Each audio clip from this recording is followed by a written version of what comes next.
Well, Henry, welcome back, and welcome to the new edition as well. I'm curious, why now? Why exactly have you chose to return now, and what was the inspiration behind it? Because it's easy money. Who's on that? Okay. Because it's easy money. Because it's easy money, and I watched these guys fight after coaching some of the best guys in the world: Jones, Demetrius Johnson, Zhang Wei Li, Davis Figueiredo, Yuri Prochazka. I started to understand my talent a little bit more. And I know there is a window. I know there is a gap where I really do have to say goodbye. I'm 36 years old, or 36 years young, and I feel good. I feel really good. I love the challenge. I love the fact that people are going to doubt me. And I think that's another reason why I'm back, too. You know, it's I love being the underdog, like I've been my whole life. And I think that's why. And I personally think Aljamain just sucks. I watched your last press conference in Jacksonville when you announced your retirement, and you said you want these guys to go and kill each other, and you named people like Aljamain, Peter Yan, Corey Sandhagen. Since then, you've got to watch all those guys fight, and it seems as if you haven't been that impressed from the sidelines. No, I think more importantly, I think I just understand my skill set. I think the confidence I just have in me and what I've done. I think that's more of where that kind of comes from. But yeah, let them kill each other. I mean, there was a strategic plan if I was going to come back. Even if I never came back, guys, I'm happy with my career. You know, I've done everything that I set out to do, like literally on a piece of paper, plus one, winning a second UFC belt. I mean, I can retire now and be all right. But I love the fact that this fight could put me in a category where it's just like, man, you may not like the persona, you may not like my personality, you may not like the cringe, but you will definitely respect me and put me on Goat Mountain. After a 3-year retirement, what John Jones has done, what St. Pierre has done, like that's Mount Olympus. And not only am I looking to beat Aljamain Sterling, but I'm looking to dominate him. And he ain't going past 3 rounds. You mentioned John and George St. Pierre. They came back and fought some good guys too, but in your mind, would you coming back and beating Aljamain after this stint off be better than what they did in terms of their achievement and their opponent? Yeah, I think so. Because with all due respect, and I love John, that wasn't Francis Ngannou. I love St. Pierre. I think he's great. But he also, you know, that wasn't the best guy in the world at that time, with all due respect. You know, he picked the right opponent. I'm coming in. I'm literally getting the number one ranked guy in the world, which happens to be Aljamain. And I love that challenge. And I knew it was premeditated that within a year that I'm more likely I was going to fight. So I put my name in that hat. I forget when it was. Was it in April? It was about a year. I knew that within that time that I was going to fight within a year. Like, I just knew how this stuff was going to work. So yeah, I've been retired for 3 years, but really I've been retired for 2. Because this whole last year I've been training. This whole last year I've been studying. Those last 2 years I've been training the best in the world. And just the accumulation of knowledge that I've experienced, it's like when my mind is turning, Ali said it yesterday, it's like, Henry, you're so much more dangerous when you start thinking and your mind starts wandering, like people don't understand. Yeah, I may grow a gut. I may like fried chicken like Daniel Cormier. But I can compete. I can compete with anybody, and I do believe I am the greatest competitor of all time. You mentioned your mindset there and how dangerous you are when it starts whirring. You also just said that Aljamain kind of sucks. So when you look at this fight with your analysis brain on, where does he have strengths? Where is his weaknesses, and where do you thrive? Aljamain's greatest gifts is his transitions to his submissions. Whether he's taking the back or he's going after the neck, he's super quick in those positions. He telegraphs a lot of what he does. I can see from a mile away. I'm not impressed by his distances off, and I'm looking to expose that. I think he's tough. He's gritty. He is gritty, you know. But I think his technique is flawed, and if he thinks his length, his weight is going to be an issue, he's in trouble. He's going to have to wrestle. He's going to be forced to wrestle. He's going to be forced to take risks, because that's the only way that he's going to try to beat me. That's it. So I know the game plan. Whether he has a great game plan, he's the same guy. He's a freestyle fighter. Even if he does have a plan, he's going to throw shit against the wall. Like, he's just going to go. You know, and we're expecting that. So the key is to stay disciplined, stick to the game plan, and take him out. And last one from me, it would seem that Sean O'Malley would be next for you. But I know Alexander Volkanovski is someone you've always wanted to fight and get that third title. Are you okay with O'Malley, or are you going to say, listen, guys, I came back, I beat this guy, I want what I want? No, of course. He's next. He's next. I wouldn't mind 2 tunas before I go against Alexander Volkanovski. You know, Sean O'Malley, he's that dirty Q-tip. You know, he's a privileged brat. I think we all know that. And I'm going to hurt him. But first things first, Aljamain's first. And I know he's confident, but I know deep down inside he respects me a little too much, and he's gonna feel that. He's gonna see the competitor that's gonna come out, and once that cage locks, he's gonna lock into my eyes. He's gonna see what I'm made out of. So, Sean O'Malley is next, and I like that fight. I love the fact that he's tall. I love the fact that he's popular, and I'm gonna hurt that dude. Henry, you had a bit of an encounter on Embedded with Aljamain in the lobby. Can you just tell us what that was like when you're actually in that moment? Yeah, Did you find what it he strange? got me? I'm kind of pissed at myself afterwards. I'm like, man, this dude, he just comes up, he just tries to butter me up. I don't like it. This is personal. Aljamain, like, you can't do that, dude. You can't just, hey, I respect you, man. Hope all is well. Inshallah. Do you feel like he was trying to play mind games there? No. I just think he wants to make it fun. That stuff doesn't work with me. But he did butter me up, where I was like, all right, man, best of luck. But in reality, I want to tear his damn face off. I don't like it. It is personal. He can buy me a beer after I beat him, and that's all there is to it. What does it say about your comeback? Aljamain, this division hasn't really headlined a ton of pay-per-views while you've been gone, but you come back and right away it's a pay-per-view main event. Do you think that's because you're the A-side here more so? Of course. I've already headlined 3. I've headlined ESPN, the first event with TJ Dillashaw. I headlined my first title defense at bantamweight with Marlon Moraes, and then I'm coming back after the 3-year layoff. Why do I deserve this? It's given I am the A-side. And those who think because of his size, man, you guys have something coming. So you're 36 years old now, and I don't know if you've seen... 36 years young. I don't know if you've seen the statistic that says fighters between flyweight and welterweight who are over 35, they're 2-22, and the only 2 wins were by Tyron Woodley. What do you think that kind of says maybe about the challenges of being a bit of an older fighter in these divisions, and what makes you different? Well, there's some pretty harsh stats, dude. I mean, look at Glover Teixeira. But none of those guys have an Olympic gold medal. None of those guys are double champs. I mean, look at what Cormier, look at what Randy Couture. I come from that lineage. I come from that cloth. I feel better today than I've ever felt before. I really do. I'm twitchier. I'm faster. I'm smarter. I'm just firing at all cylinders. My weight is good.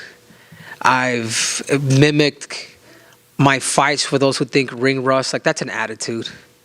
I've mimicked every single fight camp, every single Saturday. I mimicked having a referee in there, having a judge in there, having a crowd in there, of literally giving me that live situation where I could feel those nerves. This is normal to me. I have over 1,000 wrestling matches. I really do. Like, going up against the best in the world in a 16-man bracket, you don't know who you're going to compete against and find a way to win. Like, that's the stuff that's hard. I'm preparing for this guy for about the last 3 to 4 months. I know what he's going to do. I know what he's doing. You know what I'm saying? He has to go for broke. He has to take risks. I'm too solid, and even being a shorter fighter, like, people have no idea how hard it is to fight or to penetrate to get underneath somebody like that. I mean, look at Volk. 5'6", 145 pounds. None of these 45-pounders could beat him. But that's the biggest challenge, and that's who I want. I have Aljo, O'Malley, and then I'm going after Volkanovski. And I want him in Australia. I want him in his own backyard. He's picked you to win. I don't know if you saw that from him earlier. They've all picked me. If you noticed, everybody who really understands the game, all the good fighters, all the elite fighters, not the UFC. Oh, Aljamain's big. Oh, he's long. No. The elite of the elite, the people that really understand the game, we'll bet Cejudo. And last one from me, so someone else can go. You'd said during immediate aftermath of the retirement and kind of in between that to come back, you want to feel appreciated, whether that was promotionally or financially, things like that. Are you sitting here today happy with the deal that you're fighting under and all those things that you wanted in order to return? Yeah, of course. Listen, guys, this is like, I'm an entrepreneur, man, so I get the UFC too. You know what I'm saying? Like, if I didn't deserve that amount. Like, my whole thing was like, guys, I'm working. Guys, I'm being a fucking Chester, and I'm throwing these pillows, and I'm slamming these snakes. I'm like, I'm working. You know what I'm saying? Why is it that Conor did it and it's compensated myself? But I also get it. You know, if you're not first, you got to be different. And you know, yeah. I mean, I'm just happy I'm back, dude. At this point, you know, I made these last 3 years, man. I made good money, and that's something that I had to prove to myself. I'm not a fighter. I'm not like, I don't just live for this. You know what I'm saying? Like, it's been the last years have been the best years of my life. They really have. You know, got married, had a baby, another one on the way, and I'm spanking one on Saturday too. Salute. Henry, back here. Was there a fight before this one that you thought about coming out for, or fighter you thought about coming out of retirement for before this one? No, not really. I think it's always like the only guy that I can honestly say that it was never really about the belt was Demetrius Johnson. That's the only guy that I can honestly say, hey, man, forget the belt. And if you see my past interviews before I became UFC champion for the first time, I'm like, this is personal, man. I want to beat Demetrius Johnson because of his high IQ. But really, the other guy that it is Volkanovski. You know, I may talk all this stuff. I may call him Alexander the Average. You know, I may call him, you know what I'm saying? But I know the skill sets, the tactical game. He knows that I know that I understand the game. And it's the same reason why he's going for me. You know, I know I respect his tools. And it's cool that the fact that he always comes out, because I enjoy watching a guy like that. I'm just like, I know what he's doing. You know, so that's, if there's anybody that I'm really thinking, even though I know I'm fighting Aljamain, it is Volkanovski. You announced your retirement, but I mean, did you even feel at the time that it was going to be more of a break, or did you really feel you could? No, I was done, and none of my team even knew. I'm just like, I'm cutting all this weight. Since age 11 to age 33, I've accomplished everything there is to accomplish. And I mean, what else is there to do? I defended both my belts. There's not like, oh, he didn't defend his belt. Like, there's never that asterisk that Conor has. You know, to me, it's I've done what I've done. I move on. I start new things. You know, I started my YouTube channel for the all you guys, all you YouTubers that love a little bit of the cringe, a little bit of the comedy, but the fact that I state the facts. Like, I enjoy doing things like that. I enjoy giving advice. And it's the same reason why the best fighters in the world come to me. You know, I'm not your coach. I'm a counselor. I'm a mentor. And I can only tell you the truth. And even if your coach is with you, I'll tell your coach the truth too. And I think that's why people continue to keep coming back, because it's not, yeah, I may show ego here on camera a little bit, just a little bit. But in reality, it's just, I just want to be able to help and be able to make a difference in order for these guys to accomplish their dreams. And last one for me. So then what really turned the tide for you then? What really changed your mind about, you know, like you said, you were successful without fighting, you had a family, you don't have to do this even though it's a lucrative payday. What really kind of changed the tune for you? It's the doubt. It's the doubt that people will still doubt me. You know, it really is. And I enjoy that. I enjoy being doubted. I really do. And I think I've learned that from myself in these last 3 years. I really do enjoy being the underdog. I really do enjoy people like, nah, he's been out for too long. You know, that's the stuff that I like. You know, I really do. And I think that's what's motivating me. And also the other person too was actually, you know, getting a chance to coach all these guys. Getting Coach Jones, Demetrius, all these guys. And I'm just like, man, as good as these guys are, I also start to understand my ability a little bit more. And then honestly, the last thing is I remember sitting with Demetrius Johnson, and he was like, Henry, why don't you? He's like, why don't you just fight? I'm just like, you know, because I'm enjoying what I love to do. You know, I'm enjoying like building this stuff. Like, I enjoy business, got into real estate, like doing well with that too. And he's like, yeah, but he's like, yeah, and I'm like, Demetrius, fighting isn't forever. And I'm just like, and I'm enjoying what I mean. Eventually, we're going to have to say goodbye to the damn sport. Little did I know, I ended up inspiring him. But there was one thing that he did tell me that really kind of hit the nail on the head. He's like, yeah, but fighting is the easiest way to make money. And I'm like, shit, he's right. He's right. I went back and I remember talking to Michael Wanzover, and I'm like, that's all somebody had to say. It's the easiest way to make money. And this is what I'm the best in the world at. You know what I'm saying? Henry, back here. Congratulations and welcome back. So you were talking about the elite of the elite. In such a notorious class of Olympic gold medalist wrestlers, you are the best and you accomplish the most. And we're talking about guys like, Mark Schultz. We're talking about Kevin Jackson. We're talking about Kareem Abraham. We're talking about Rulon Gardner. Like, what separated yourself from their journey, and such elite names, but what separated your journey from them that made you the best of the best of that elite class? Time. I took my time. I boxed for 3 years, amateur boxing, did the competition, like literally took my time. Even in those days, like these wrestlers, they're just throwing them in like, you know what I'm saying? They're just throwing them in without just being wrestlers, and they're dominating. And I think the difference was too is I retired young from wrestling, where these guys have taken a beating, man, 3, 4, 5 Olympic cycles to eventually call it quits. Like there comes a point where you get sick of competition. You really do, and it's the same reason why I just retired in 2020, because I'm just like, man, I'm tired of this. Like, let me compete in something else. Yeah. You know, like even in wrestling, like my goal was never to become the greatest of all time. My goal was just to become an Olympic champion. So, but I think the biggest thing is I had a plan. You know, I knew that before I started a fight, I wanted to make sure that I had hands. I wanted to make sure that I had some amateur boxing in there. And I tell you what, man, amateur boxing is some of the hardest things you'll ever do in sports. 3-minute fights to put me in the open division right away. It was tough, but I took my time. And I think the biggest thing with those guys, it was just they competed for so long, man. It's like, you guys have no idea. You guys have never wrestled, but if you wrestled, you would know. This is the reason why people are flocking to MMA. It's just like, man, that sport is too competitive. Absolutely. And the wrestling world is abuzz about the Magic Man, David Taylor, potentially going to MMA. What advice would you give him? And what Olympic gold medalists out of that class who would you want to see fight, and why is it Gable Stevenson? What was the last question?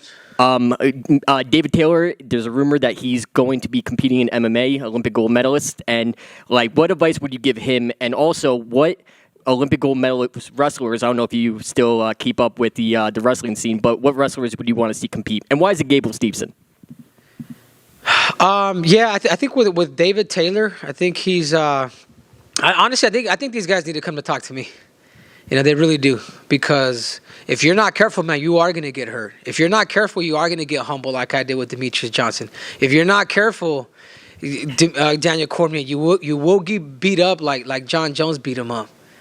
Respect the game. Like wrestling is the strongest base. But you have to have a formulated plan. Don't let these coaches just put you in competition right away. And I tell these guys all the time, like, have a plan, man. Like, have a plan. Like, you have to learn 2 out of the 4 bases down first. You know what I'm saying? Yeah. Whether you're gonna be you got to be a wrestler, or you can be a grappler, like kind of like Ben Askren. But you have to really develop a good striking game before you really start to mix it all. Sometimes the problem is with a lot of fighters and a lot of wrestlers, and they start mixing it a little too quick. They're trying to run before they could actually crawl, and that could also stunt your growth too. As good as you could be and as good as you could compete, you got to find the right engineers. So those guys know. I've hit up Bo Nickel. I hit up these guys, but don't learn the hard way, dude. Like, I've been there before. Like, you know, come and learn from me. Awesome. And one more question for me. Congratulations, by the way, on being a new father. How soon are they going to be on the wrestling mats? When they're going to hit doubles, singles, hitting spladles? How soon are you going to put them on the wrestling mats? And that's another thing that people have a misconception. I have a nephew right now, and he grew up around the sport. You know, uncle Olympic champ, his dad, 4-time undefeated. Like, my brother was one of the best guys in the world, too. And we didn't start him until he was probably hitting closer to 12, 11 and a half. We didn't start him wrestling. We had him around the sport, let him play this whole damn time. Because we knew that once he decided to wrestle, he was in. You know what I'm saying? Like, you become a gymnast, like, where you're a professional now, man. Like, there's no more going back to where the cat never catches Tweety. You know what I'm saying? Like, if you do decide to wrestle, this is what you have to do. Within 2 years, the kid won Tulsa Nationals, #1 in the country for his age group. There's a method to this stuff, and if you're able to parent your kids and do it correctly, and if they love the sport, I mean, the key is to win. And I can only lead my nephew, Pablito, as an example. Thank you so much for your time. Henry, in the countdown, Aljamain said that he believes that you quit because you feel that the competition was too tough. What's your response to that? He quit. He's babysitting my belt. I quit. No, not at all. I mean, Aljamain is just trying to see what shit sticks to the wall, dude. Like, I appreciate a little bit of his cringiness, but no, man, he'll find out. And just your thoughts on Volkanovski and Yair Rodriguez, that fight that's coming up. Yeah, I think that the toughest fight that Volk will have is Yair, and I do believe Yair has that chance to actually beat him. Long leg kicks, if he's able to keep him at bay. If Yair's able to be a little more tactical with his kicks and really invest in something, rather than just fighting, because it's 5 rounds and Volkanovski's got a gas tank. But if he's able to do that, I think he could easily beat Volk. As much as I would hate to fight a Yair Rodriguez. Just the length on his kicks. Obviously, we know each other, but just the length on his kicks, and you know what I'm saying, just super quick. Like, Yair's a problem. And if Volkanovski thinks he's just gonna run through him, he better have a really good game plan. But I do believe that Yair does have that chance to actually beat him if he's able to really hone in on his threshold and not use so much violence, but be very calculated when he throws his kicks and punches. Henry, in front of you here, you've mentioned Conor a couple of times today. How serious do you think he is about making a comeback? And I know that you two have had your back and forth, but would you maybe be willing to work with him as well? No. I think he's offended too many of my good friends. At first, I was kind of a Conor hater. Then I became a fan. I'm like, you know what? This dude, he won me over. But I think he took things a little too far. With talking about Khabib's father, after him passing, calling my manager a rat, a terrorist, all that. Like, to me, like, I get sports and I get the entertainment side, but that's just a little too much for me. What I've done a fight feedback on him. If he was smart, he'd watch it. And I think the biggest things that Conor could do is adjust his stance. He's too heavy on that lead leg. He needs to go back to he's not an attacker. Conor anticipates and he counters well. Start bringing people into you, man. Like, Conor doesn't always, like, notice when he started just getting a little too aggressive, started coming into a little too forward, and then people started kind of understanding his bluff. He throws too much power. And I think he needs to go back to his analogy of power beats. What was it? Precision beats power. Yeah, precision beats power. What was the other one? Timing beats speed. Exactly. But his distance is off right now. His position is off. I mean, he needs to go back to my fight feedback. He's responding to a lot of my stuff when I do, like, breakdowns on him. I know he would like it, but I just couldn't, man. I couldn't do that to Khabib nor Ali. And when in 2019, when you became the double champ, your teammate Pitbull did the same thing over in almost around the same time. Do you think there's a chance maybe when you become C4, he's also going to become a triple champ in Bellator? Oh, 100%. And I tell this to people all the time. It's like, if there's one fighter that's amongst the greats that I admire, that I've stole his style a little bit, it is Patricio Pitbull. I did steal his stance from him. I did steal a lot of the stuff that he was doing. I'm just like, man, this dude, he went from a brawler to being a tactician. And I do believe that Patricio will become the first triple champ in MMA history. He's smart, man. He's if you guys really understand him, he's smart and he's a freaking killer. Like, you guys have no idea what that dude is. Like, he's a killer, man. And he's a calculated killer. I think that's where I've been able to really make my growth with the Pitbull brothers out of Natal, along with my coaches over here, Eddie Cha, Captain Eric Alberison, Santino DeFranco, Everton, Lopez out at Fight Ready. We create the perfect storm. Like, we're constantly adding people to the game. We're constantly adding new arsenals, whether it's technology or game planning, little things that we can do that's going to give us the edge in this fight.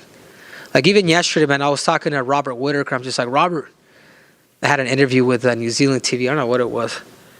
But I'm like, mate. I'm like, Robert. And the dude was like, hey, give me a motivational Monday, one of the guys. And I'm just like, man, I'm going to do one right now for Robert Whittaker. I'm like, Robert Whittaker, your next fight with Israel Adesanya, adjust your stance. Don't be so heavy on it. The first time you fought him, that first round was pretty until you decided to exchange with them. And when you started to exchange with them is when you got in trouble. I says, learn how to use your leverage, man. Find a good folk-style wrestling coach. Know when to transition to positions where you're going to end up in better. You know what I mean? Like, because there's a lot of times where he was sagging down Israel. And I'm just like, you lost the position, dude. Go to the front headlock him. You still got time to get there. Or be able to snatch wrists right away. Learning where to distribute your weight. And, it was cool because Robert was able to respond to be like, man, I think I'll take you up, mate. I think I'll take you up. So maybe after this fight, maybe me and Robert could do something. Henry, over here. You decided to bring your daughter with you up to the stage. She was only here a little bit. Yeah, she didn't want to. She didn't want to. She didn't want to leave. She's gonna start crying, dude. So she's pretty well behaved right now.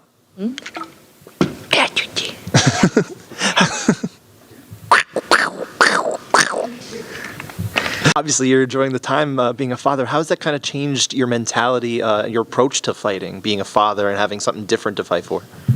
I'm not doing this for my family. I'm not doing this for my daughter or my wife. Like, this is, they don't even want me fighting. My daughter's not. I'm not taking my daughter to the fight. I'm not one of those. I'm not one of those guys. My wife's coming, but she would prefer me to not fight.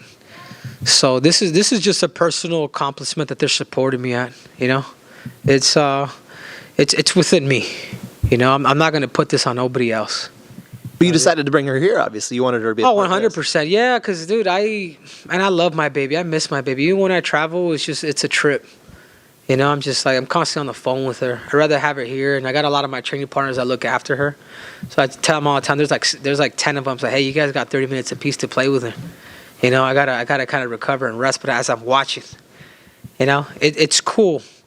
It's cool because I also know that the incentive to it is, it's just financial freedom for them. But it does seem there's a little bit of a, you're kind of talking about this. There's a little bit of security in having her around here. Maybe a little bit of mental ease. Is that accurate or? I don't know. I never thought about it like that. Maybe. Convince me. I don't think I need to. I think she can. Yeah. No, it's all good. Like I'm carefree, guys. Like I'm here to do my best. That's it. As long as I give my best, and I will always give my best. If you're gonna beat me, man, you better kill me.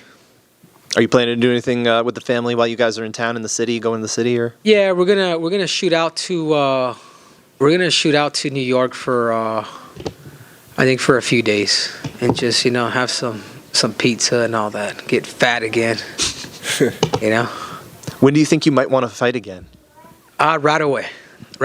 I want O'Malley, make sure he listens to this.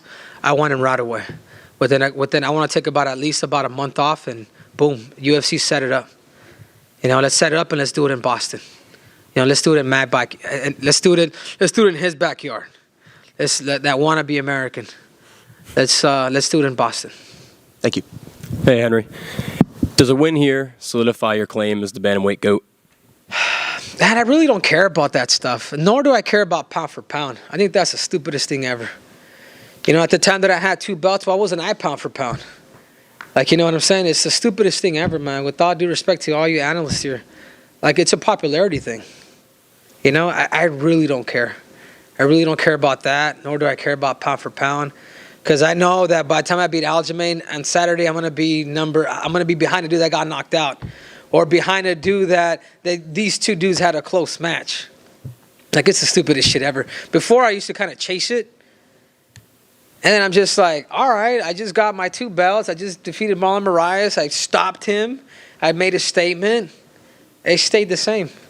I was behind Jones, Khabib. Could Khabib go up and beat Kamaru Usman at that time? Could Jones go up at that time and beat Francis Ngannou?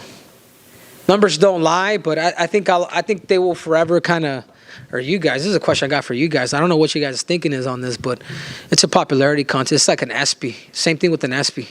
It's the People's Choice Award. You know, how stupid and how flamboyant can I be to get this award? No, I totally get that perspective, and obviously. Yeah, so you guys don't even rank me after this with the pound for pound stuff, because that's just fucking. It's gonna piss me off, dude. I ain't trying to be number 4 or number 2 or number. I'm 1 or nothing. And obviously, you just mentioned you're excited for an eventual Volkanovski matchup. Now, if Yair were to beat Volkanovski, does a main event with you two fighting for the featherweight belt in Mexico interest you?